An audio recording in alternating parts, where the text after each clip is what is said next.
It's Monday, December 11th. I'm Matt Harmon. Welcome to the Yahoo Fantasy Football Show. It is a hell of a day to talk ball, and joining me to do just that is, you know it, obviously, it's the wonderful Scott Pianowski. Scott, what's going on, buddy?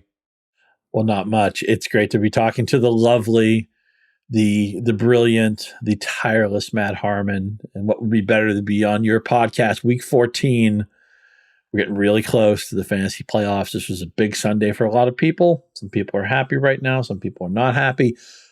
Somebody who was happy is producer Colin, who's a big Dallas Cowboy fan. And the big thing with Cowboys, need a big boy win, right?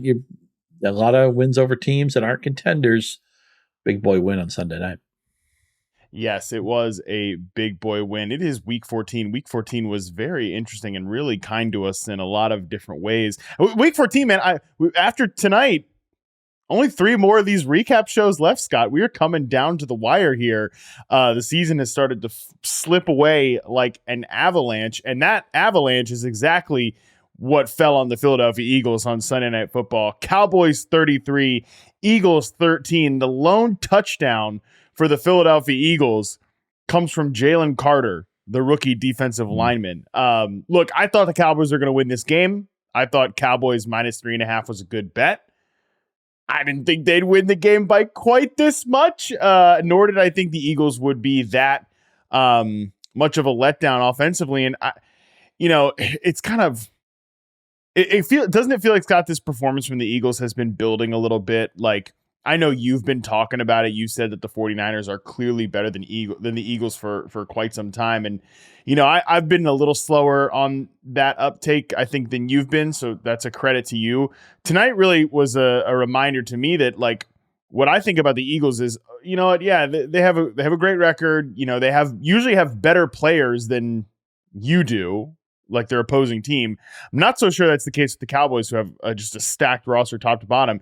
And you get a result like this, Scott, when honestly some of your best players, Jalen Hurts, A.J. Brown, Devontae Smith, like those are supposed to be the guys. They left some plays or it committed some negative plays. And I think that's when you get this sort of avalanche performance here.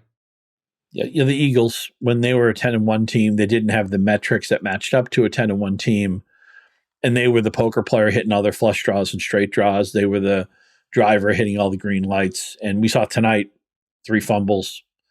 They all go to Dallas, right? There were fumbles in the first meeting, as Colin pointed out, but Dallas didn't recover those fumbles. So it was just, tonight was the night where things went Dallas's way. In fact, if you look at the team stats, Dallas did not dominate this game in a way that's maybe commensurate with a 33-13 final, but they were the better team. It felt like a just result.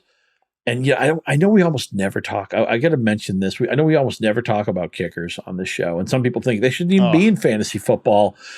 And my feeling is always, look, you get a scrap for every point, whether that's kickers. A couple of weeks ago, I was talking about look-ahead defenses. The Saints were a look-ahead defense. They really paid off today. Brandon Aubrey, what a story. I think everybody knows it by now. He was in college. He wasn't even a football player. He ends up joining the Cowboys. He hasn't missed a kick. He's the guy's, he's basically turned into Justin Tucker. He's automatic from anywhere on the field. He changes, like the tush-push changes the Philadelphia calculus, where it's like, okay, it's 1st and 9, not 1st and 10. I feel like Aubrey changes some of the Dallas calculus. And it's so crazy that last year the Cowboys put terror into, Brett Maher just got the yips. He could miss from anywhere. He couldn't make extra points.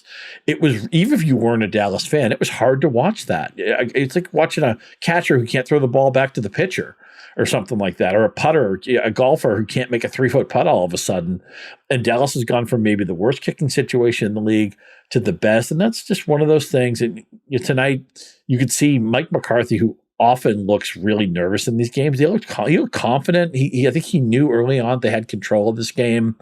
And the schedule's been talked about a lot. Philadelphia, they have a much easier schedule. They could easily still win the division. And we have kind of come along to the idea that maybe San Francisco has separated themselves. God, that they look good today. They're just unfair, all the talent they have. But it's just a more interesting NFL when a Philadelphia team that maybe was a little bit overrated, maybe had outkicked its metrics, they get a little bit of correction.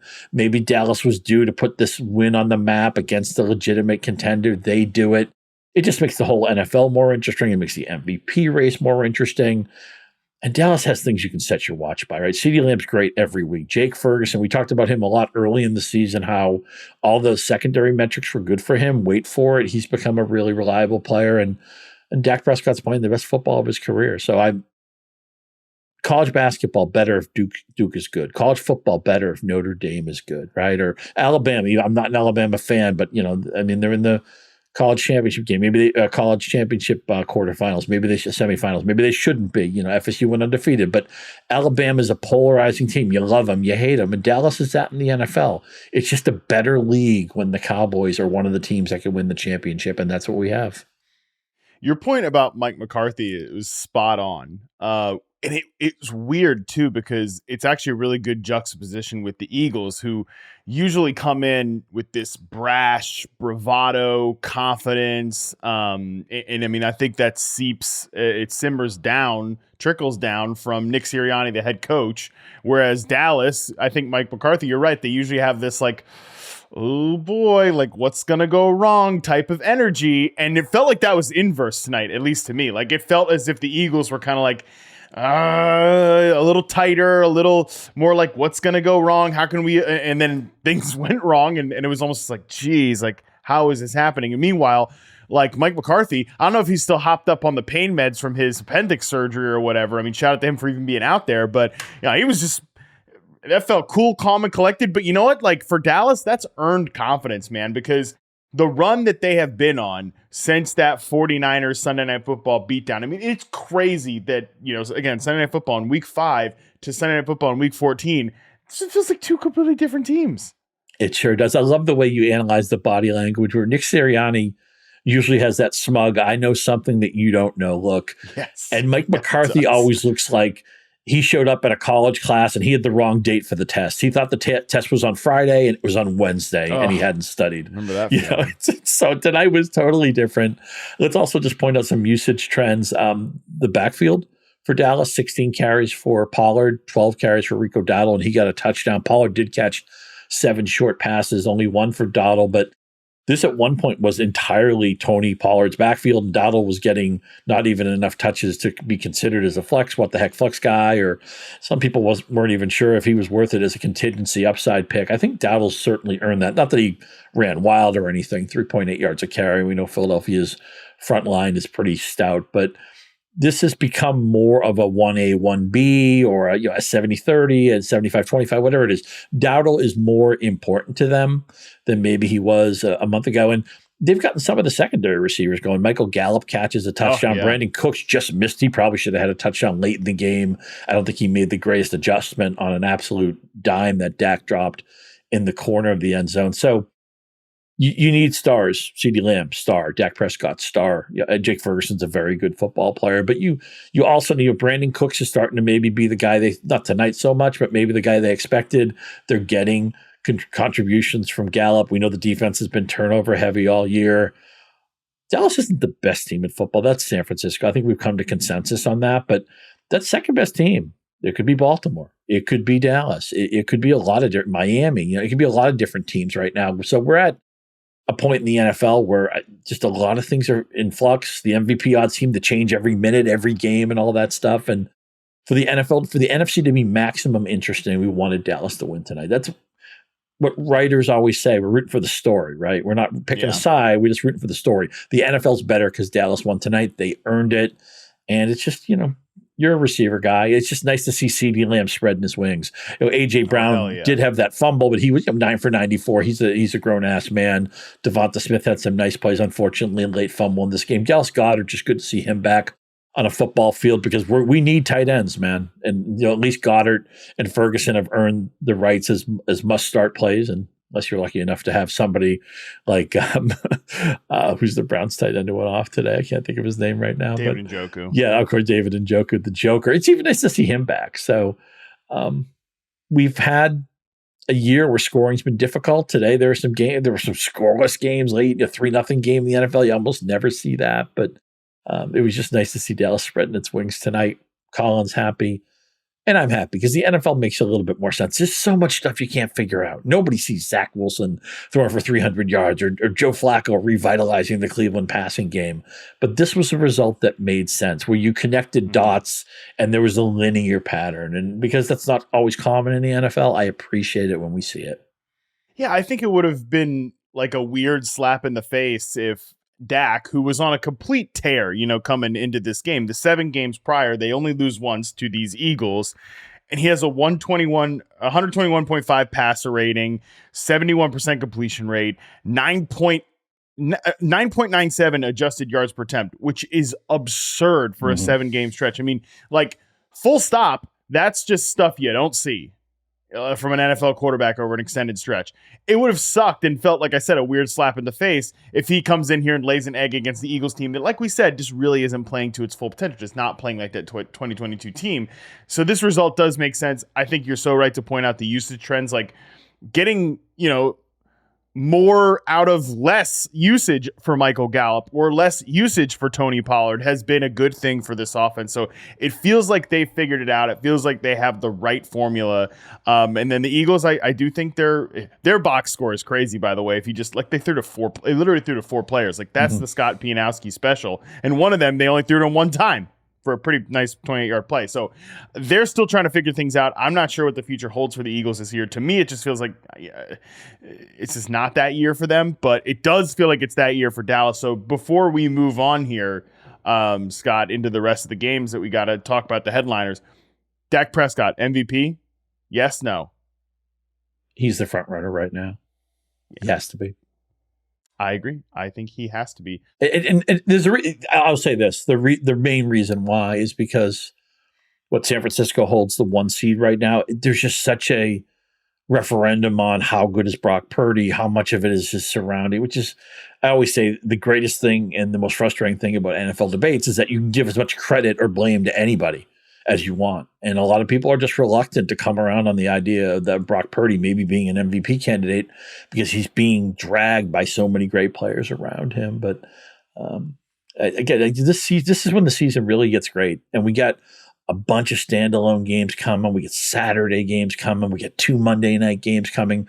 So one of the most fun and frustrating things about NFL is the 1 o'clock window comes and there's so much going on. Your head's on a swivel and I always feel like I'm missing stuff. But when there's a singular game, you get to watch everything really close and all the replays and you hear the talk. Mike Tirico made a great point, by the way. The number 1 rated left tackle and left guard are both on the Cowboys. Why do you think Dak Prescott is so comfortable in the pocket? He's not afraid of getting hit on his blind side. What an advantage to have that going in your back pocket. But it's just so nice to have all these standalone games. And so it seems every week we have Buffalo, Kansas City, Dallas, Philly. Philly just played San Francisco. It just next week, what Dallas plays Buffalo, which is going to be a fascinating game. There's a Miami-Dallas game coming down the pike really soon. I think it really got interesting that the AFC East and the NFC East, those teams played because there's just so many. There's 2 really interesting teams in both of those divisions, so we get a round robin there. And I'm pumped, man. Fantasy football playoffs are a little bit stressful at times, but it's win or go home time. I hope you've qualified in a lot of yours. I'm in the playoffs in most of my leagues, and I'm ready to throw my chips in the middle. Let's get this done. Let's get this version of Dak Prescott against the 49ers one more time. I want to see that. I want that rematch. Dallas they just showed their worst face. That game got out of hand so quickly. And who knows, maybe San Francisco's just going to stomp everybody. I don't know. I feel like Deebo Samuel just had 3 more touchdowns since we started talking about this game. And somehow they're getting everybody home. The whole thing with the Niners is like they're going to cannibalize each other. Maybe not. All right, let's move past this game. Let's get into the rest of the headliners here from Week 14, starting with Bills 20, Chiefs 17. A rather unusual game if you followed this rivalry for the last few years, right? We're typically treated to high-flying affairs, big-time fantasy outings, right, when the Chiefs and Bills get together. I think we all knew, Scott, based on how these teams have played this year, that it was not going to be that kind of game. It wasn't that kind of game, but very eventful final few seconds where I think I'm here in Virginia Beach. They're playing this game in Kansas City. I think I could hear Sean McDermott exhale from here. Yeah, it's a shame that one of the coolest plays we saw all day was that lateral that would have won it for Kansas City. Gets wiped out. Yeah, right. Always Kadarius something. Toney finally justifies his existence, and then no, it's the play goes away. That would have been one of the plays of the year. But the story here to me is how the defenses controlled this game. Patrick Mahomes, 6.3 yards per attempt. Josh Allen felt like was under duress all game, especially in the second half. 5.5 yards per attempt. He got sacked 3 times. A lot of fantasy players come in under expectation. There, people were hoping, could there be a Kansas City back could feel good about? Not really. I thought Edwards-Helaire looked okay, but 68 total yards, no touchdown. That's not going to get you there. McKinnon only had 7 touches. You got to tell me, you got to talk. I know the panic meter is something you and Andy do. Stephon Diggs, man, 11 targets, 24 yards. The Chiefs have a good defense, but you would like to think that Buffalo could find a way to scheme Stephon Diggs open. They couldn't do it. I don't know. I watched, maybe I shouldn't have done this map, but Saturday night, I rewatched the 13 seconds game. Oh, and then wow. I was ping-ponging with, or at least I watched most of it, and certainly the end of it. The last time Gabe Davis was somebody we could start with any confidence. Nice bagel today for Gabe Davis, by the way. But I rewatched the end of that game, and I was texting with Frank. We're trying to rank that as where is that in the pantheon of playoff games that weren't Super Bowl games? Frank deferred to the Miami Chargers famous game that had a lateral in it from the early 80s. But that game was the Buffalo Bills game, the Chiefs game that year, were 13-second game, was one of the best games in history. Today was competitive, was close, had lead changes. But I just look at teams that the Bills still may not make it in the playoffs, and I feel like they just eked over the finish line, and Kansas City's offense still looks fundamentally broken to me. I know we didn't get the production we wanted from Rashee Rice other than a fumble. He had volume, he had catches, he had touchdown. He's a good player, but I feel like there's a piece missing from this Kansas City offense, and I was hoping, I picked Buffalo in this game, so I guess I'm a little bit satisfied that was right, because as well as I do, we make so many predictions, you're going to be comically wrong on some things, and we have a lot of Pianowski wrong stuff coming later in this podcast. I'm not sure we have enough time banked, Colin, to get to all of that stuff, but this is a game where I didn't feel great about either team when the game ended, and I didn't even feel like the conclusion was all that satisfying either. Yeah, I feel you, man. And you're so right that 13 seconds game feels like, these are totally different teams. It's so far gone. And even the Bills aren't that different of a team when you look at it, but it feels very different. Now the Chiefs, on the other hand, are a fundamentally different team. And, it's why I've kind of laughed at the idea. It's like, well, you know what, if they just get this passing offense down to Rashee Rice and Travis Kelce, it'll be fine. Well, no, because like you said, there is still clearly something missing here. And I do think the absence of Isaiah Pacheco rang pretty loud in this one. Pacheco's not a perfect running back. He's got kind of wonky vision. He's got a weird running style, all that, but he had given them a legit dimension the last 2 weeks. Or at least the prior 2 weeks, but without Jerick McKinnon on the field, like just having him as that feature back really, again, I think gave them something. And he's not a guy that has a clear timeline to return next week. It sounds like he won't go on IR, but it's no lock that he's back next week, which stinks because, yeah, I'm with you. I don't come out of this game feeling like, all right, Clyde Edwards-Helaire, I'm ready to saddle him up in fantasy, or Jerick McKinnon. This is going to be another legendary end of season run. I think there was a piece missing going into this game, and now there's like 2 pieces missing from this offense. The good news for the Chiefs is, well, they go to Foxborough next week, the famous flex Patrick Mahomes out of Monday night game, because Beautiful. The Patriots are such a clown car, although they did win on Thursday night. We will not talk anymore about that game. But, man, the Buffalo's got a really difficult gauntlet to run. They needed this game. This is a game that the Bills had to have for blood. This is a game that the Chiefs could kind of blow off. But 2 weeks in a row, Patrick Mahomes, ball in his hands, end of the game. I realized they needed 8 points against the Packers, but it just felt like the most automatic thing in the NFL. Oh, yeah, Patrick Mahomes, we've seen this movie before, and I don't feel that way anymore. I don't blame it on Mahomes, but this is a problem you can't fix till the end of the season. By the way, they might the NFL might have flexed in Drew Lock to that Monday night game. We'll talk about Drew Lock later, but in a year, it's just like, all right, we get the Bailey Zappi situation off Monday Night Football, but you can't help but step on a backup quarterback at some point this year. Like it's that okay. Is the way I'm sure DK Metcalf will promise the league like 3 personal fouls to spice things up, so I'm not worried about that. Yeah, no, that'll be good. Just last note on the Bills here. This matchup you never want 24 yards from your top receiver, but it did set up as a tough spot for Stephon Diggs, because L'Jarius Sneed, they have shown like, all right, we're going to just shadow number 1 receivers and see who else hurts us. It wasn't Gabe Davis that hurt them. It wasn't Khalil Shakir. It wasn't even really the tight ends. Predictably and kind of unfortunately, Dawson Knox returning. I mean, great for him that he's healthy in the mix here, but it does kind of take some of the shine off Kincaid. I need to kind of sit down and look at the usage numbers and everything like that before really deciding whether to freak out about it. But James Cook was the guy who did step up for this team, and rather quietly, Scott, James Cook has been very productive. I don't know if it just is a coincidence, but he's been very productive with Joe Brady at the head of this offense. Where does James Cook kind of sit in your circle of trust right now? Yeah, that's a great point. I'm glad you brought that up. But James Cook has gone from, I think he's graduated from a start sit question to somebody you're probably starting unless you're blessed with running back royalty. And nice to see him get in the end zone, albeit it was on a reception. We all know that when the Bills score a rushing touchdown, it's probably going to Josh Allen. It happens just about every week. But the big thing with James Cook was how many packages would he play in? When would he be spelled out? And even though Murray's still on the field a fair amount, even though Allen's going to run a fair amount, I feel like James Cook is somebody we can start with a fair amount of confidence forward. I tell you what, let me put it this way. He would be welcome on any of my teams. Yeah, I like that. I'm with you. It's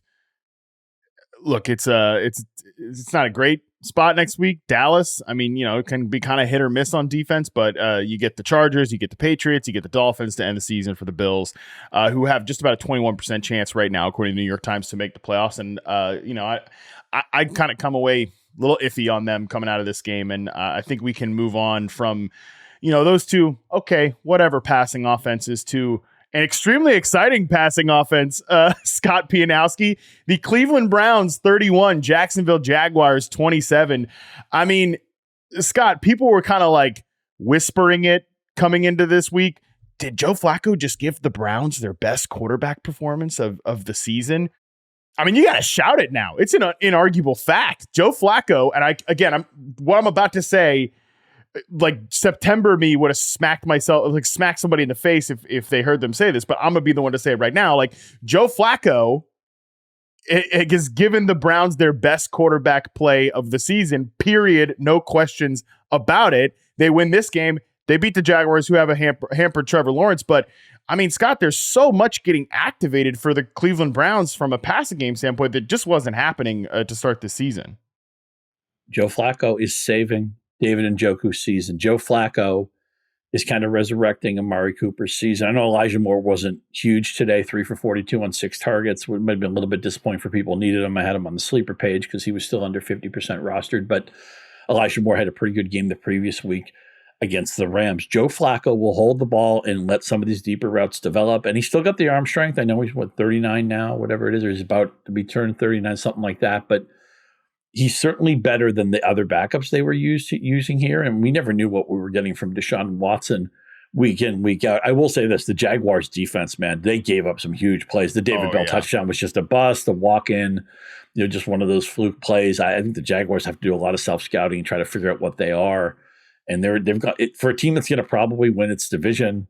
Although that's certainly not something we can say for 100% certain, but I'm not afraid to play anybody against the Jaguars. Let's put it that way. And I feel for anybody who's in a deeper league who may have lost because their opponent played Flacco or their opponent played Zach Wilson, or anybody who lost their game today because they had CJ Stroud. Every NFL week is weird and strange. I feel like calling a week like that, putting those terms on it, is a little bit of a cop-out because that's the NFL. It's a variance league. It's a snow globe league. But more than most weeks, I thought we had things like, oh, yeah, David Njoku, number 1 tight end. Oh, yeah, Joe Flacco, well inside the quarterback 1 cut line. But this feels sticky to me.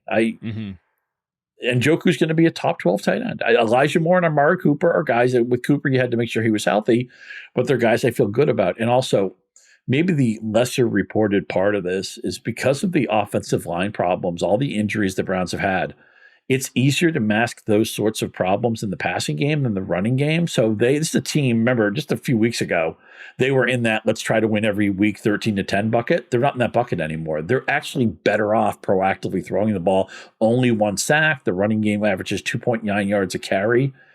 Dare I say it, the tint of this offense is a passing offense now. And who would have thought that? That's just how the NFL is, where if I would tell you a month ago, oh, yeah, don't worry, the Browns will sign some retreat quarterback off the couch and they'll actually become more of a passing team than a running team, you would have laughed me off the show and taken open auditions for a replacement. But that's where we are right now.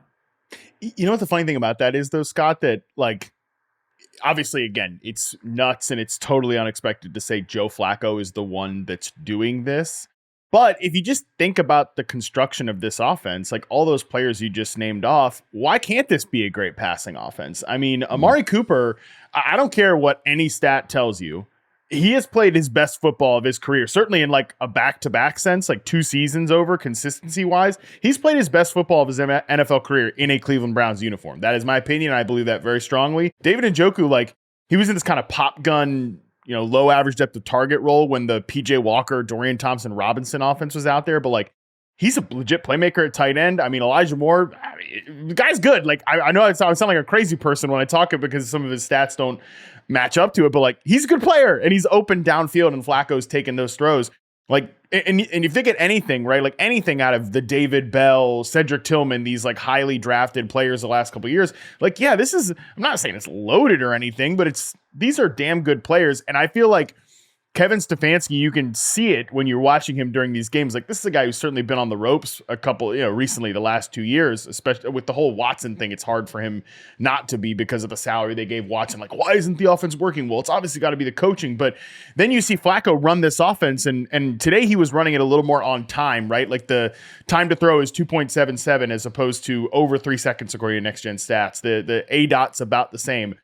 Like, these plays have been there all along, and I feel like you can feel Kevin Stefanski being like, yeah, this rules. Like, he's got some energy to him there on the sideline watching Joe Flacco do what he's doing. 2 more quick periods, and then we'll move to the Jags.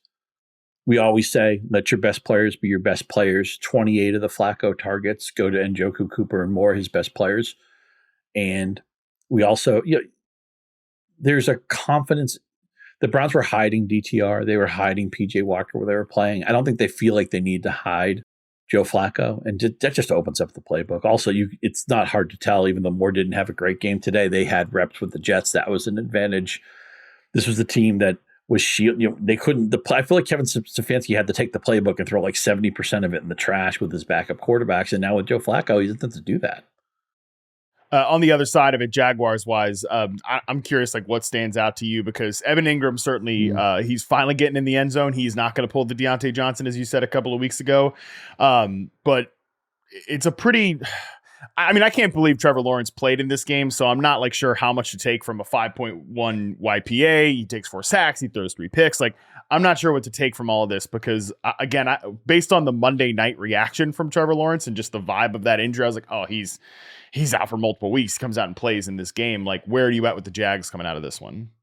I'm afraid that Christian Kirk may have been the Jenga key piece of the offense. Not that he was necessary. I mean, look, we know him and Ridley. I don't need to tell you this because you break down all this stuff on a granular level. They have different routes. They run different types of roles in the offense. But I'm really nervous that without Christian Kirk, they don't have their glue guy. And it's certainly, look, Ingram had a great game. Fine. Ridley was very inefficient on 13 targets. As you said, it's a miracle that Lawrence even played in this game. And the fact that he made it quasi-competitive at the end. He did, for fantasy, he was okay. I mean, he got the 3 touchdowns. He had the 257 yards through the air. He's had goal line equity lately on the ground. They didn't get any of those touchdowns today. But this team, I totally feel differently about their upside with Kirk out. I think he might. I'm not saying he's the best receiver in the team. I think he might have been the most integral. It's like they took the oil out of the engine. I don't know. I think the Jaguars might be in trouble. Yeah, Parker Washington's a nice rookie, and he had a touchdown in this game. But, I mean, he's still a day 3 rookie. I really like Parker Washington. I think he can be a nice player. But Christian Kirk is damn good and, like, one of the most underrated receivers in the NFL. And I'm with you that whether you think he's better than Calvin Ridley or whatever, it's an undeniable fact that one of these guys runs the layup routes and can do a lot more than just the little pop gun slot receiver stuff. So I'm kind of willing to co-sign that take that Trevor Lawrence is going to suffer, I think, without Christian Kirk in there. I think it's just inarguable. All right, let's move on to the next one here. Ravens 37, Rams 31. Pretty thrilling game here, Scott, that went all the way to overtime. Yeah, game of the day. And now I was asked so many questions beforehand because, it's windy and it's rainy. And wind is what we're caring about for weather. I don't really care if it rains, unless if it's a torrential rain. And if it is, they may even stop a game. Like, there were weather breaks in the Pittsburgh game a week ago. So what happens? They play a 68-point game, and both teams race over 400 yards of offense. And if you needed anything in the passing game, it wasn't guaranteed for the runners, and we'll get to that in a second. But there are a lot of Cooper Kupp questions, and I'm sure I steered some people away from Kupp, and I did consider the weather as like here's the thing with weather. Unless the weather is absolutely biblically a nightmare. It's a way to break a tie. It's something to get to as you're analyzing other things that are part of the DNA of a matchup analysis. But don't just say, oh, it's rainy and windy, I'm not playing anybody. Forget it. I'm going to run from this game. Even the Jets-Houston game, which people were worried about the weather there. And I mean, one side of that game got home. It was not the side we thought it was going to be. But there were a lot of questions I was asked on the Jets, and those guys were fine. If you're going to lean one way towards taking weather super seriously or not taking it that seriously, I want you to do the latter, man. It's going to be really bad, and it's going to be really windy. And I realized there were winds in this game, and that was part of why people were worried. But the other thing, too, is the weather can change. Mm-hmm. The weather can clear up. Justin Tucker had no problem with the field goals. Now, I take the mea culpa on Kupp. I was really nervous about him a few weeks ago, even last week with the touchdown. I thought, okay, well, he got that fan service touchdown late. He really didn't have that great of a game. Cooper Kupp looked terrific today, scored a touchdown easily, could have had a second one, and looked pretty close to 100% to me. So we get a Rams offense. Flacco. Stafford's playing really well. The schedule is a dream. It's one of the best wide receiver and passing game schedules going forward. I realize Kyren Williams didn't get in the end zone today. Kyren Williams had a quote-unquote bad game, and he still got 28 touches. He had 113 total yards. He's an unfair – the bell cow is dead in the NFL, but there's like 3 or 4 maybe kind of kicking around. He's one of those guys. Rams players are going to win championships for people. Williams is going to be part of that. Nakua, 84 yards, no touchdown. I realize that's maybe to some people a little bit of a disappointment. That's his bad game. He had a couple of great catches today. He can really play a really narrow target concentration. The backfield's all about one guy. I am all in. The Rams lost this game. I realize this, but we just want the fantasy numbers. And man, did we get it. On the Ravens side, at least Lamar Jackson, monster game, at least all the touchdowns there from distance. And they went to every reasonable Raven you could have played. You likely was somebody we felt pretty good about since Andrews got hurt. Zay Flowers is always in play, although you're never an automatic start. Some people might have needed OBJ. We've given up on Bateman, who's had a terrible season. Aguilar's just a support piece here. So again, an offense prioritizing its main guys. The thing that makes this team tricky is Keaton Mitchell's going to play some. I guess Edwards is going to play some. And Lamar ran for 70 yards, which can really happen in any game. I never know what to do with Mitchell. There's one week I told everybody to bench Mitchell, and he had a couple of splash plays, and I got killed for it. I've been more open. And look, whatever. You go forward, you make the best decision you can.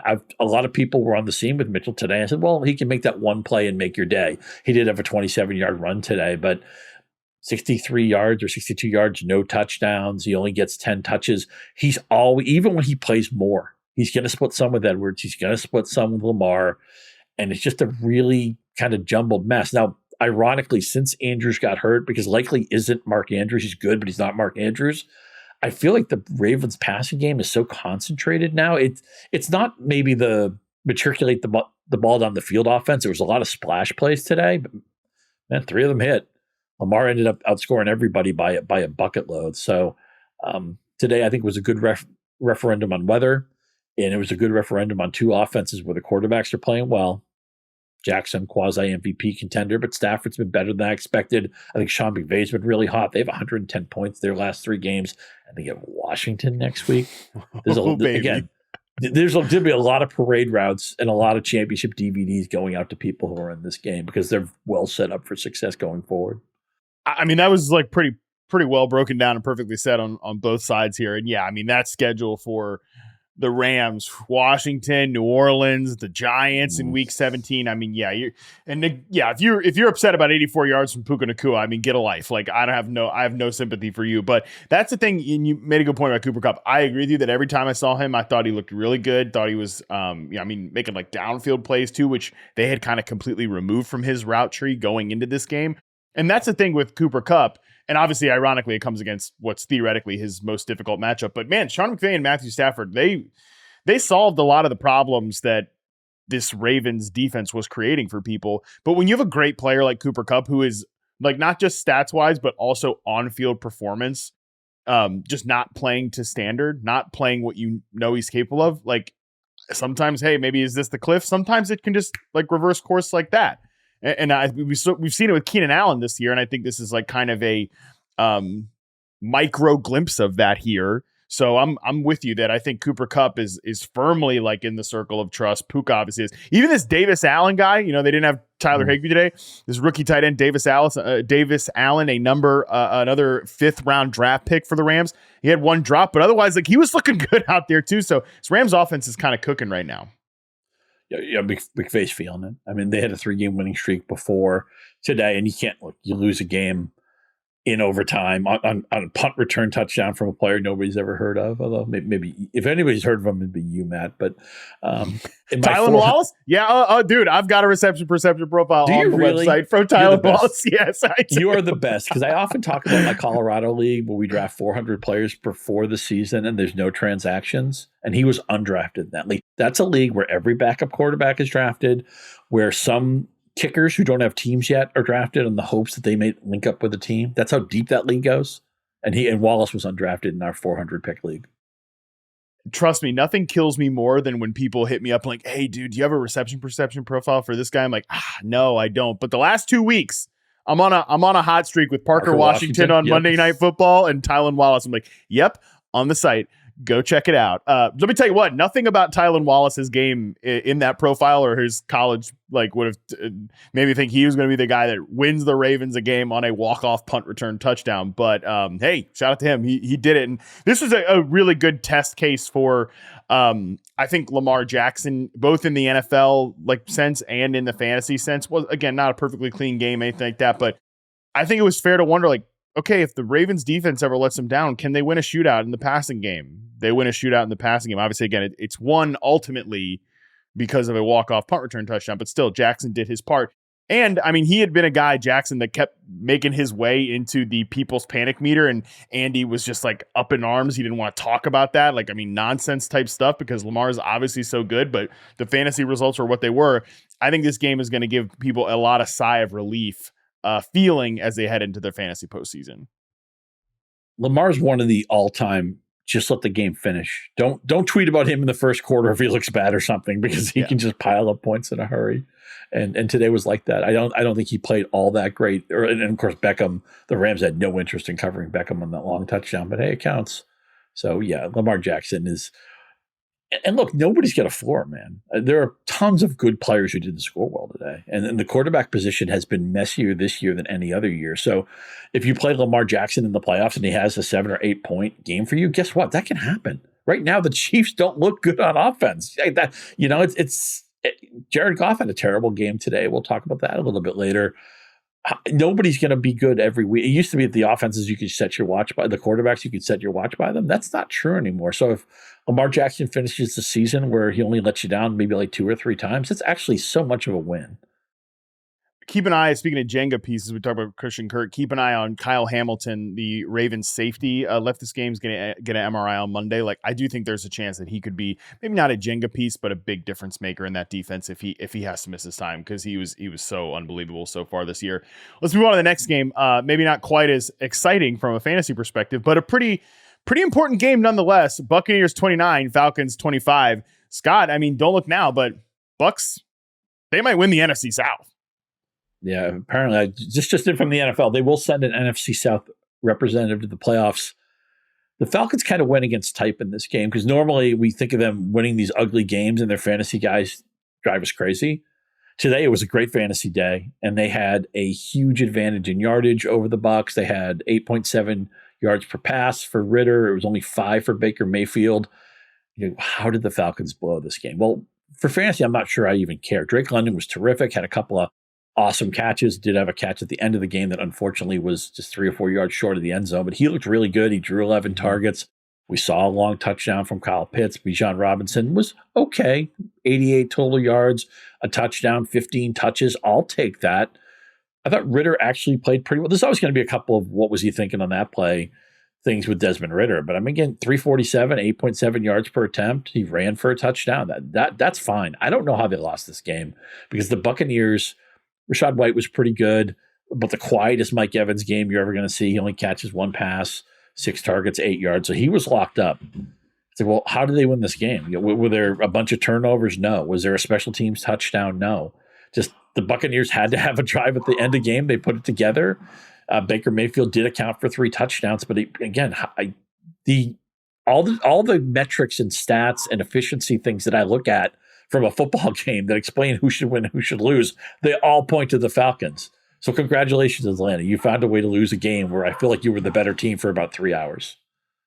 Nah, it's a great point, because watching this game, I was like, yeah, what? I mean, I had the same sort of feeling, like, how are the Falcons losing this game? And it wasn't even, like you said, it wasn't as if Mike Evans went off. He had 1 catch for 8 yards in this game, because typically it's like, oh, the Bucs are watchable, the Bucs are good, just because Mike Evans is dunking on people this year, and he didn't dunk on the Falcons today. Rashad White has cemented himself as what Sal Vitri and I called him, the king of the running back dead zone on the preview episode this past week. Like, he has survived that.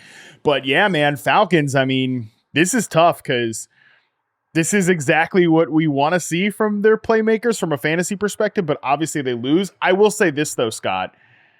I think that if the Falcons don't win the NFC South and don't go to the playoffs, I think there's going to end up being some changes in Atlanta. I'm not saying like Arthur Smith gets fired or anything like that. Maybe he does, maybe he doesn't. It is year 3 of this Arthur Smith, Terry Fontenot regime. But I think that ownership is going to look at this as like a you fumbled the bag type of season, because I actually kind of think that the Bucs making the playoffs is maybe the most interesting team that could come out of this division. And like, that is a weird thing to say, because they're quarterbacked by friggin' Baker Mayfield. But the Falcons are they should be the best team in this division. But I mean, look, Ritter is what he is, and like, this is their guy. They moonwalked into the season with him, and I think that there will be some level of changes, whether it's new quarterback, maybe a new coach. There's going to be some changes if the Falcons don't make the playoffs, because I think it will be looked at as a fumble the bag type of moment for them. Yeah, they're probably going to make Arthur Smith change some of his staff. That's usually the next play. And then it's squarely the next envelope is prepare 2 envelopes, because they won't, Arthur Smith won't exist anymore. We did some prediction pieces this week and stuff that we're sick of. And I was saying that I was just sick of watching Arthur Smith drive a bunch of talented players into a ditch. But at least for one day, again, for fantasy, if you don't care about the win and the loss, at least the fantasy stuff for the Falcons pretty much got home today. Yeah, like Drake London's not going to be a top 30 receiver most likely this year, but he's so good. Okay, so good at the game. He was terrific. He was terrific. He had 2 dynamite catches. 10 of 11 targets. It validates you as you've been losing on Drake London all year. You see it, and you go, aha.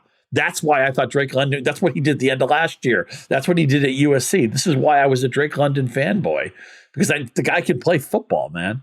Get Drake London the ball.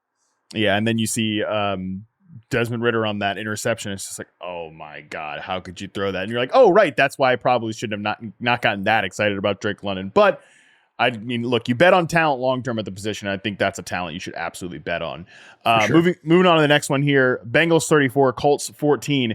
The backup quarterback bowl is pretty easily won by the Cincinnati Bengals, who, I mean, Jake Browning, man, it wasn't perfect. Some of this 11.5 yards per attempt here from Browning is definitely due to screen passes, yak stuff from the playmakers, but I love the way the Bengals are playing on offense right now, and you got to give a lot of credit to Browning. You also got to give a lot of credit to a coaching staff that I've definitely criticized for being too static at times, but the stuff they're doing with Browning is not the stuff they do with Joe Burrow, and I think, again, that is a testament to the coaching staff. Totally agree, and I've had those criticisms and questions as well. The only problem was that Cincinnati was in so much control over this game that they kind of phone booked the passing tree. Nobody had more than 4 targets. Browning played so well on Monday. I'm like, okay, well, this is great. Now we'll never be asked another Jamar Chase question again. I get that people were kind of down on T. Higgins. A lot of people didn't play him today. He had a couple of nice catches, but whatever, 72 yards without a touchdown isn't going to get you home. But because they were in control of this game, they didn't throw the ball proactively. As you said, most of the yardage, even though the YPA looks great, is because the backs had a couple of long plays. There were actually 3 big chunk plays in this game, and the rest of it was, okay, we're in control. Let's not give it away. I don't know. You still have to play Chase. I don't think Higgins is going to be probably somebody who's in the circle of trust until next year when he's either on a new team or maybe the Bengals keep him when he's back with Joe Burrow. But Higgins is somebody now who's outside the top 30, top 40 on almost anybody's sheet. I'll tell you what I did not see coming. I realized they played Tennessee last week, but I thought when JT got hurt, Zach Moss was ready to really just run over people. And man, 13 for 28. He did have 28 yards in the receiving game. There was one possession. I think he had a touchdown wiped away, and then the Colts had a bunch of mishaps, and then they ended up like moving back like 25 yards at the goal line or something like that. But you and I will both fall Shane Steichen into a burning building, but I did not see Zach Moss face planting 2 games after Jonathan Taylor getting hurt. Same, especially in this one. It's like Tennessee, okay, great run defense, whatever, but this one looked like a layup spot, and I'm sure when we get the playing time data, like he's going to look great, and he could absolutely hit big the next couple of weeks. It's just one of those things where it hasn't happened, and that is going to make it tough to trust. But yeah, I mean, the process, right, Scott? But this one definitely looks like this offense felt today like, oh, right, this offense is captained by Gardner Minshew, and it can only go so far. And like Michael Pittman is really the only guy you can kind of set your watch to in this one. He's so good. So Michael Pittman's breakout season has been wonderful. And then next year, when they get Anthony Richardson, and I realize that it's hard to say right now what Richardson was or is. He didn't play a lot at Florida. He only got a few games in before he got hurt, but I'm buying long-term stock on the Indianapolis Colts for sure. Same here. Bengals, they might make their way into the playoffs, and then I can't wait to see which national media member is going to go the farthest with the Jake Browning is Nick Foles comparison, because that is definitely coming at some point if they continue to win games here. Plus, they will play the Shakey's Pizza game. They'll be the first game on Wild Card weekend. 100%. And by the way, another prediction too, like Chase Brown, how high does he go next year in fantasy drafts? I mean, Joe Mixon probably not on this team next year. Chase Brown's a guy that probably should be rostered in fantasy because he's making plays. And also, again, Joe Mixon goes down. Like maybe he has a huge role here to end the season. So, I mean, he might have rest of season value. But I mean, right now, this guy is looking like a prime, who liked everybody? Chase Brown, Scott Pianowski tweeting a couple in this time next year. For sure. Yeah, the arrow pointing way up. He could, and generally, even though he's been playing a lot lately, we know that this offense usually is centered around one running back. So he's primed for a really nice breakout season next year. Last game in our headliners section, 49ers 28, Seahawks 16. Obviously, this game lost a good bit of its juice when Drew Lock has to start for Geno Smith. Not that, Drew Lock, I mean, he's Drew Lock, man. He's gonna give you some chance. He's gonna be live by the sword, die by the sword. That's Drew Lock, that's for sure. Seahawks had their frustrating moments in this game as well, but man, just watching this one, it's just the 49ers are so unfair. Christian McCaffrey, gets started with a 72-yard run. Brandon Ayuk makes some big catches. He loses the one fumble. Deebo Samuel's just like a complete, I don't know what else to call him, but a complete freak show. Like he's just an unfair, ridiculous player. And then, oh yeah, by the way, George Kittle can rip you for a 44-yard touchdown. It's just, I know it gets old to hear about it, but this offense is truly something I don't think we've seen before. Yeah, I like the word unfair that you use, which applies. And even in a game where they only scored 28, and Jordan Mason vultured that first touchdown because McCaffrey needed a rest after the 72-yard run, even in a game where that was capped, all of their primary guys get home. Purdy throws for 368, multiple touchdowns. McCaffrey has a huge yardage day. Deebo it's just been ridiculous the last few days. I mean, I'm not feeling bad for anybody who has Brandon Ayuk when he gets 126 yards. And then Kittle tacks on the touchdown at the end of the game. It's to have all these guys on the same team. The only thing I don't like about it is it means every week somewhere it's going to be the old hot take. Brock Purdy's not really that good. It's a Shanahan offense. It's a system offense. Tell me who was the greatest NFL player who had no great players around him at quarterback. Everybody did. I mean, Peyton Manning, all they did when he was with the Colts is draft first round. He inherited Marvin Harrison. Then they draft Reggie Wayne. They draft Dallas Clark. They draft Joseph Adai. They draft Edgerrin James. Even guys who didn't work out like Anthony Gonzalez. All they did is draft first round players to stock the fridge for him. Eventually, when Tom Brady became monster Tom Brady, it's because they got Gronk and they got Randy Moss, and Edelman was a great player and Welker was a great player. Good job by them scouting other teams. Since then, the Patriots have done a horrible job with their skill talent. But of course, Brock Purdy has great help around him because the Eagles have A.J. Brown and Devonta Smith.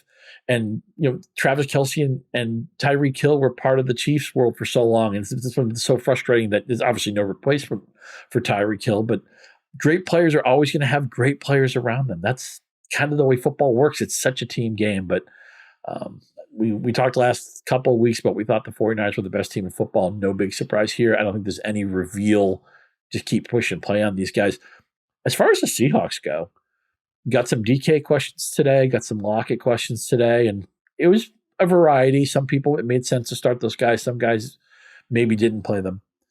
But at least Drew Lock got you 269 and 2 touchdowns. At least Metcalf, who had his blow up at the end of the game, his meltdown, which is happening, it seems like every couple of weeks. But at least he got an early touchdown. At least Lockett got 6 for 89 caught all 6 of his targets. I'm a little bit surprised. I thought at some point in the second half, JSN would start to spread his wings. It hasn't happened. I can't ding him on a day when Drew Lock plays because it's just not the offense they're supposed to be running. And obviously San Francisco is such a good defense. But if you were backed into a corner, at least Lockett and Metcalf kind of got home for you. Unfortunately, Kenneth Walker and Zach Charbonnet didn't go anywhere. And I know as soon as people heard that Drew Lock was playing, I'm sure people who were looking to start Seahawks probably, if they had alternatives, probably backed off. But I can't blame the loss on Drew Lock. I mean, for the most part, it felt like the Niners could do whatever they want. I mean, 13.6 average yards per completion per attempt for Brock Purdy. That's just ridiculous. Last thing I would say on this game, too, Seahawks wide receivers, they kind of got home in this one, except JSN, who had a better game definitely on Thursday night. There's going to be that cannibalizing nature in this offense for both the backfield and the receivers, but the rest of the season schedule for the playoffs is very good for these guys. Eagles, Titans, Steelers. There's a lot of gettable spots here for the Seahawks receivers. But all right, with that, let's move on to the rest of the games here from week 14, starting with Bears 28, Lions 13. I mean, Scott, I hate to be narrative street, but like outdoor cold weather games for Jared Goff. Am I right? I'm worried about the Lions. And the Bears are one of those teams, one of those bad teams that kind of found its footing late in the season. Nobody wants to play. That Fields played well today. I mean, he still took 3 sacks, 6.8 yards per attempt, whatever. But he punches one in, hits the long connection to DJ Moore. The backfield's still a mess. I was hoping Roschon Johnson had done enough in the last few weeks to maybe get a role here. I'm not sure if he got hurt in this game, but he hardly played. Khalil Herbert didn't go anywhere. Dr. Foreman had some nice efficiency stats, but he didn't get enough touches maybe to be relevant. Chicago's plucky. Chicago's pesky. Jared Goff was terrible today. Jared Goff was really bad in the first Chicago game, and somehow they stole it at the end. They did not steal this game today. A couple of St. Brown drops. You never see that. I mean, look, St. Brown's going to be fine. You'll go back to Sam Laporta. We know what Montgomery and Gibbs kind of are. They both get double-digit touches every week. They both have some touchdown equity. Today it was Gibbs, but is this right schedule? Broncos defense was nasty today, and they've really circled the wagons. They're a team that's physical and challenging to play. The Vikings, we know they love. They just pitched a shutout against the Raiders, but still counts. We know how much they love to blitz. Cowboys on December 30th. I mean, sometimes Dallas morphs into a high-scoring game, but they have a pretty good defense too. I've been banging the drum all season of the Lions. I never said they're the best offense in football, but I thought they were really easy to analyze, really easy to fantasy apply. Narrow tree, Ben Johnson, the offensive line. Goff's good enough. I don't know. Maybe Goff isn't good enough because I thought the Bears really kicked their tails today. This was nothing was fluky about this game. From the opening snap, Chicago was the better football team. Yeah, I almost couldn't care less if they ever do, if they thump if they thump Denver in Detroit next week, because we know at home, Goff has great performances. We're not going to get a real test, an outdoor road game type of situation against a quality NFC playoff team, maybe, because Minnesota, even the away game in week 16, dome, Dallas, dome, these are favorable spots for Goff. And again, I hate to make it that simplistic, but this is a career long trend with Jared Goff. And I think the biggest problem for the Lions, Scott, is that with the way this defense is and the cluster injuries in the secondary and how gettable that unit is, they need Jared Goff to be at least B+ every single week. And when he's this far below B+, it's very troubling for this team, which, even if they make the playoffs this year and they have a moment in they're still I think they're still perfectly on schedule as a team. I think some folks might have just gotten a little bit over their skis with all right, are they in Dallas's class or Philadelphia or 49ers? No, they're not, but I think they're still a quality playoff team. The one thing that scares me about Goff, it drives me crazy when people say about a quarterback, well, if you protect him and you give him time, he can be effective, because that's every starting quarterback in the NFL pretty much, maybe Mac Jones the exception, I'd say that about. But when Goff has bodies around him in the pocket. I never expect him to make a play out of structure. He may make a good play. He might make a good read, a good adjustment. He has rapport with a lot of his receivers. That's great. But there's no hero ball in Jared Goff. There's no off platform. When your initial play breaks down, I feel like Jared Goff doesn't have a plan B a lot of the time. Totally agree. And I think that's got to be kind of concerning for this team, both short term and long term. All right, next game up here, Broncos 24, Chargers 7. I said it's always something with Kadarius Toney. It's always something with the damn Chargers, man. I mean, now Justin Herbert fractures a finger on his right hand. He's definitely going to miss time. Brandon Staley wasn't like super clear about it after the game, but he missed the rest of this game after leaving. Easton Stick got in there, and he did an all right job kind of distributing the ball, whatever, but they score 7 points. Like, this team is, their Chargers are so frustrating. And now obviously, like, one of the reasons you think like, all right, well, a lot of stuff's going wrong, but they have a chance because they have Justin Herbert. Well, now they're not even going to have Justin Herbert. Yeah, Easton Stick. I mean, a guy named after hockey equipment was their quarterback for most of the day today. Hey, there are some miracles today. I mean, Austin Eckler back in the end zone. Quentin Johnson had 91 yards. Javonte Williams, who has been incredibly unlucky with touchdowns, finally got one. We know, of course, the Broncos have a touchdown for Cortland Sutton cooked up every week, and he gets in. What a great catch, by the way. Cortland Sutton, number one. I mean, incredible catch down there for another touchdown this season. And Russ had time to slow cook a dish back there in the pocket. I mean, that Chargers defense, yikes. Yeah, every Russell Wilson game is the same. When you're never going to get there on yardage, but you got to hope that he's going to have multiple touchdowns. And he got the 2, which will put him somewhere in the middle of the pack. He didn't do much as a runner today, but Broncos, man, I'm just so impressed with how they've circled. Like, not that being the Chargers is that big of a deal, especially in a day where Herbert gets hurt, but they're physical. They're well coached. I think they're getting the best they can get out of Wilson, who's obviously a player with limitations. He needed a lot of his athleticism to offset the fact of how short he was, and he doesn't have that athleticism anymore. The receivers here are okay. Sutton's had a great season. Sutton's the guy you run to next gen stats, say how unlikely was that completion? He makes one of those catches at least every week, totally. And I love it.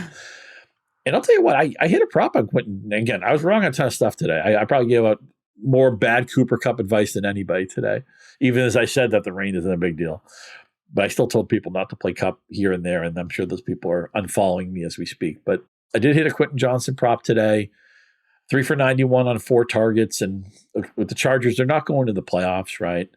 What they need to do, one of the things they need to do, we're not sure if Allen will be back, Mike Williams will be back. They may have a new coaching staff. They need to kind of figure out what Quentin Johnson is and give him the reps. Let him learn. And I know he's had soul-crushing drops, and sometimes he runs the wrong route. But he's got a little bit of Mike Williams in this game. When he does make catches, they're splash plays, they're downfield plays. He's got a huge catch radius. He was a first-round pick. Nobody, even guys who bust, even like the N'Keal Harrys of the world, if you get drafted in the first round, you have some ability. I was encouraged by what Quentin Johnson did today. Maybe I'm going to regret saying that, but here we are.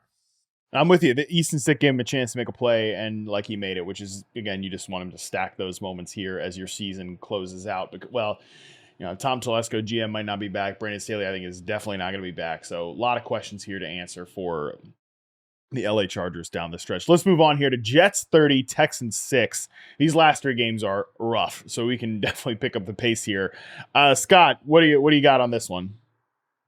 Just sad to see CJ Stroud get hurt, and if he gets hurt, they're not, like most teams, not prepared. I know Davis Mills had a moment or two when he played earlier in his career, but as soon as Stroud got hurt, this game is pretty much over against a good Jets defense. Nico Collins hurt right away, too. Oh, right. Nico Collins hurt, too. Right. At a week after losing Tank Dell. So, yeah. And then it's like, oh, well, who does, and then we're all the stuff we're saying about Bryce Young. Now we're kind of sort of saying that about these guys that CJ Stroud has to throw to. I mean, look at the Texans, right? Yeah. They got these triplets, Stroud, Collins, and Dell, and they all get hurt in the matter of like a week and a half. That just sucks. There's nothing else you can say about that. Somewhere on Twitter, somebody's probably showing a ticket of, I have the Jets money line, Zach Wilson to throw for 300, Garrett Wilson to go over 100, Breece Hall to score a touchdown, and they're picking out a new car online. So good for you. I did like Garrett Wilson, not Zach Wilson. I did like Garrett Wilson today on the lone idea that Zach Wilson would just pepper him. And 14 targets, I thought, was the range of outcomes. That was within the range of outcomes. I didn't think 9 for 108 would be the result. I love it. Breece Hall was involved. in the passing game. That's all I ask of the Jets is just let your best players be your best players. There's a lot of weeks they haven't done that. There's a lot of weeks like Garrett Wilson's been wide open, waving his hand. The ball arrives late if it arrives at all. Today the Jets look like an NFL offense, and we can play Holland Wilson, I think, with some confidence going forward. They're never going to be sure things with this quarterback play, but at least they're going to get, 18 touches for Hall, 14 targets for Wilson. That's all I'm asking. And today we got what we wanted. Yeah, Zach Wilson knows the assignment. Get the ball to Garrett Wilson, and Nate Hackett actually drew some stuff up for Breece Hall in the passing game, which is how Breece Hall is going to have to get there in this offense. So that was at least encouraging to see on a very, brutal performance for the Texans, and just a bummer if CJ Stroud has to miss any time. Speaking of Bryce Young, who I just mentioned, next game up here, Saints 28, Panthers 6. Didn't have I think I had every game in the early slate on a screen here. So one of those was taken up by the Panthers Saints. What a pathetic, truly pathetic performance by the Panthers offense. And Derek Carr averaged 4.6 yards per attempt on the other side. Even the, Pat Doherty had a great A+ tweet. Pat Doherty, obviously, of Roto World. He's great. He's fantastic. NBC, Roto World, whatever. Fantastic. Pat Doherty's awesome. He said, Derek Carr screams anytime one of his teammates breathes wrong on one of his 3 weekly turnovers. Pat Mahomes ever so frustratedly claps at the 20th drop of the game. And that is so perfectly well said for both those two players. Even the offensive line was starting to clap back at old Derek Carr in this one, who I can't, for the 5th week in a row, it feels like I can't believe Derek Carr played in this game. But yeah, what an, again, embarrassing showing of offensive football in this game. The Saints defense, special teams was a really good fantasy winner today, but just about nothing else. Kamara, 3 catches for minus 11 yards. Now, it's a miracle that Derek Carr's continued to play through a litany of injuries, through concussions and shoulder problems and everything. But like most people, I just want to watch Jameis Winston play. He's making me treat Jameis Winston like he's Dan Fouts or somebody, or Phillip Rivers, to come up with a more, he feels like Drew Brees to me in this offense. I'm just so had it with the Derek Carr experience. At least Olave got a touchdown this game, but only 5 targets, only 28 yards. They gave 11 carries to Jamal Williams. Who the heck knows why? The problem is once you get ahead of the Panthers by more than 1 score, the game is over. I will give it up for Chuba Hubbard, who's kind of like the poor man's Rachaad White. Nobody really thinks he's all that good, but he's getting all sorts of volume. He had 25 touches in this game. So 25 touches, over 100 total yards. That's something. I gave out Jonathan Mingo as a sleeper. If you told me he'd get 9 targets, I know they're Bryce Young targets. I'm like, okay, a couple of big plays are possible. We'll get 9 targets, he had 22 yards. So even with the most opportunity on the team in the passing game, he went down as a loss. And that stings, man. The Panthers are down bad. It wasn't all Frank Reich. Everything's broken here. The management is broken. The quarterback looks like the wrong pick. Their best receiver is a guy who's in his mid-30s, who's a nice player, but he should be like a team's 3 or 4. He shouldn't be your priority guy. Chuba Hubbard is a nice backup masquerading as a starter. It's just, there's so many things wrong with this team right now. Yeah, so many things wrong. At one point, Bryce Young was 1 for 8.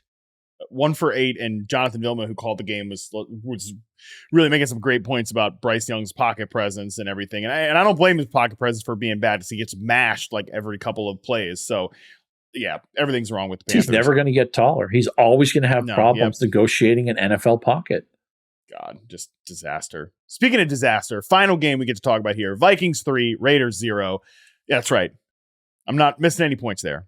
There are 3 points scored in this game, all by the Vikings. And by the way, again, if you missed it, shout out to you. You didn't miss much. Greg Joseph kicked the 36-yard game-winning field goal with 2 minutes left in the fourth quarter. There was a long time this game was 0-0. Andy and I talked about Josh Dobbs in a video this morning, Scott, and I made the point that you know how it is in a relationship. It's like once you decide you're breaking up with somebody, or you start thinking about this relationship, what if I was single? Just imagine what my life would look like if I was single and not in this relationship. You've broken up with the person. Okay, you've broken up. And once you start thinking about benching your quarterback, that guy can get an in-game benching at any moment. And that is exactly what we saw with Josh Dobbs, who was pulled for Nick Mullins. Not that it mattered much. Dobbs pulled. Justin Jefferson hurt. Went to the hospital. It's his season could be in jeopardy. And you can't, but Dobbs he's played really poorly for a few weeks. They were considering this through the bye week. So Dobbs took a ton of sacks in this game. I thought Minnesota played a really bad football game, and the Raiders said, well, don't worry, we got you. I thought this had a chance to be a 0-0 game, and then Minnesota kicks the field goal. And the most exciting part of this game was if Minnesota was going to steal a cover. And they said, you know what, we don't even have to do that. We're just going to do like a little pooch punt and let them waste 11 seconds running it back. They have no chance of getting in the field goal range. I mean, that's how unafraid of the Raiders that the Vikings were. And I thought a few weeks ago that Aiden O'Connell could be, all I wanted him to be was good enough to support Jacobs, to support Adams, to support Jacoby Myers. And I got to give that up. He's not good enough to do those things. Yeah, Hunter Renfrow randomly has the biggest play of this game with a 38-yard reception. Josh Jacobs leaves this one with an injury as well. You have to wonder if his season starts to get in jeopardy at some point late in the year. No long-term contract, the whole deal. I know Antonio Pierce, like, it's his mission to get him 100 rushing yards or 20 carries, whatever, any single game. But if he's dealing with an injury, that seems like pretty problematic. Oh, it looks like we got Chargers, Raiders on Thursday night. That's going to be delightful. It's looking like another skip. Right, like yeah, right, yeah. It looks so easy. Your skips are so easy, right? That's just one of them. It's like, okay, go Christmas caroling, go drink some eggnog, buy some presents, shovel some snow, whatever it is you do in December when you're not watching football. You can do that on Thursday night. Like Andy said last week, walk your fish, take it for a walk, see what happens. Whatever happens is probably more interesting than Aiden O'Connell versus, Easton Stick. So you can't be flexed out of a Thursday game. That's one thing that we haven't come up with. The Patriots can be flexed out of a Monday game, out of a Patrick Mahomes game, but the Thursday night games have to stick. Al Michaels has to call those. Al Michaels knows it. Yeah, but if anybody knows those games have to stick, it is Al Michaels. He'll be so great. He'll be so great in that game with all of his off-script commentary. I mean, he'll openly say it. He's a rascal. He kind of loves that stuff. So I'll listen for Al Michaels. But and hopefully it's fantasy playoffs next week, Matt. I hope we don't need a lot of guys in this game. I mean, you might play some of them, but I hope I'm not going to play any Raiders. I can tell you that. Yeah, that is for sure. All right. Hell of a show, Scott. Week 14 was fun. It was interesting. Some real bad that we finished with, but some really good stuff. Some big games to start the show. That is going to do it for us. Be sure to tune in on Tuesday tomorrow when Andy Behrens and I go over the playoff panic meter as we head in here to week 15. Secret lists are back. We're talking about, guys that let you down, the whole deal. We'll take some of your submissions if you still have them. FantasyMailbag@yahoosports.com if you want to send those in. We'll also talk some top waiver wire pickups. Until then, we're out.